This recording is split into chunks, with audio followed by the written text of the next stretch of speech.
Hello and welcome back to another car reveal for 2020. This is the third one out of the 10 and it is the Alfa Romeo C41. Now, very annoyingly, I have actually recorded this video before. This is the second time making the audio as I forgot to hit record on the camera for my face. Anyway, just as a small little side before we get on into it, thank you guys so much for all of the support that has been left on the previous videos and the previous 2021 car launches. They've done exceptionally well compared to my previous videos, and all of the comments left on them have been much appreciated. Now, I will just open by saying that I am not an aerodynamicist. I'm just a keen, avid F1 fan, so I don't know all of the technical terms for little bits that I do highlight. I just like playing spot the difference with the images that they produce. So without further ado, we will jump straight on into the Alfa Romeo C41 launch just earlier this morning, and we begin with the first view, and it actually looks very nice. I think this is now my favourite livery so far of the three cars that we've seen, mainly because McLaren didn't do anything with theirs, and I'm not 100% convinced yet on the AlphaTauri colour.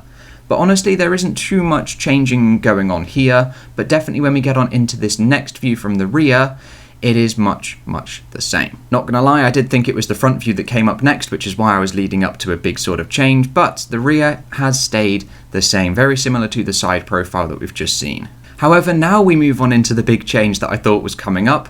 It is the front. The nose has significantly changed on the Alfa Romeo. It is a lot slimmer, and the very front end has also changed as well. We will move on into some side-by-side comparisons just a little bit later on after one final picture, and it is a side profile of the car. Sadly, there is no top-down image of the C41 nor the C39, so I cannot look at the floor, so I don't know the angles of how much it tapers and what different designs and angular changes that they have done, like AlphaTauri and McLaren. But without further ado, now we will jump on into the side-by-side comparisons of 2020 versus 2021. We have, of course, the front angles, and we start with the big noticeable change, the nose area of this car. And on 2020, it's got sort of three nostrils maybe, one in the middle and then two just above it diagonally. Whereas 2021, that just hasn't happened. They are just not there. There is one in the middle and that is it. And the nose itself is much slimmer than the previous year as well. Not 100% sure why they've done this, as it's still the same power unit, the same rear of the car, but they've definitely must have found some performance in this new design. But then interestingly to note, there is a big change on the front wing on the 2021 car. There is this small little up piece on the nice flat horizontal of the bottom portion of the front wing, which we can see here on the 2020 car. It's one nice straight line, whereas 2021, it's got a little upturn in it. Not 100% sure on the technical terms, as I said at the opening of this video. And then again, on the outboard side of the front wing, we've got this small flat horizontal section, but looking at 2020, it is the inverse of this. It is sort of an M shape, so there is an extra element that is now missing off of the 2021 car. And then moving on to the next side-by-side comparison, we have the side profile of the two cars. And just bear in mind this, the 2021 car has been flipped horizontally, but that doesn't make any difference to the comparisons I'm about to draw.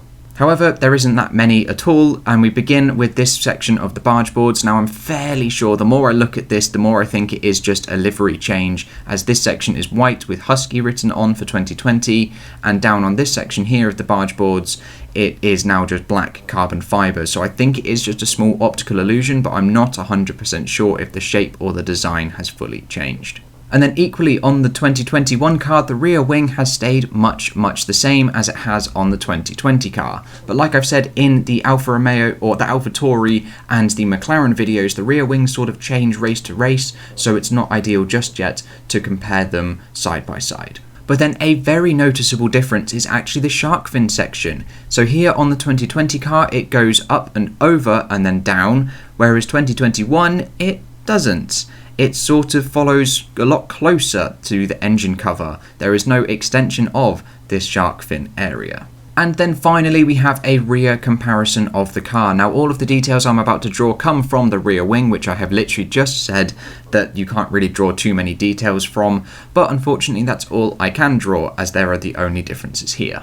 I mean, not even differences, they're all similarities, as we begin with this section of vertical strakes on the 2020 car just above the rear of the diffuser, and we can see them quite clearly here in the 2021 car, and the same in this small section of more vertical strakes as well and slots in the rear wing. We can see them very well actually on the 2021 car, as the lighting has greatly improved from their previous launch. And then finally, over on the other side, we have these small little fin sections on the outboard side of the rear wing, and we can see them again just here in the white section, just to the right of Adler. And there we go, there are all the little comparisons that I can draw from the two Alfa Romeo cars, 2020 versus 2021. Sadly, there is no top-down view, so I can't compare those, and I can't see all the different little angular changes that they've done compared to McLaren and AlphaTauri as well. But if you guys are interested in any of the official F1 merch that you see behind me, be it the Max Verstappen cap in orange or the Suzuka track map, or anything that is over in the drive crate box over my other shoulder, do check out my drive crate unboxing of their 2021 January season preview. I'll pop a little information card to that video in the corner. But that's all I've got for you today, guys. I hope you have enjoyed, and I will catch you in the next episode with whatever and whenever I decide to make it. I'll see you guys then.